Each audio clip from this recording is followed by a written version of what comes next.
Today we are going to look at a modern artist who is still alive and living in New York. His name is Frank Stella and he was born in 1936. He is known for his experimentation and abstraction with painting and sculpture. Stella focused on the formal elements of his work: line shape, color, and composition.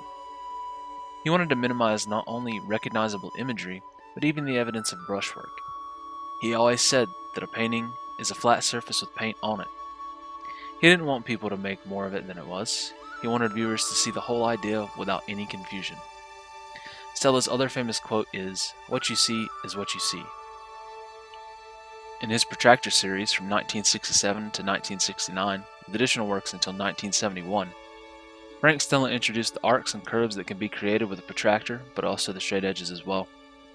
Notice in his paintings how the straight lines provide a framework or stabilizing structure for the curves. The curves break and reform around interruptions of successive shapes. Combined with these basic lines, Stella adds a heavy dose of color, some of them overly bright and even fluorescent. The colors could clash, but Stella always keeps as much control over them as he does the composition of shapes. These protractor paintings are very large in scale, and most of them make use of Stella's innovative shaped canvases, accentuating the curves and making the artworks pop out in yet another way. These shaped canvases can even be thought of as a combination of painting and sculpture. The paintings play with space and illusion, giving the appearance the beginnings of a three-dimensional piece, yet keeping the surface completely flat. Each painting in this series is named after an ancient Middle Eastern city.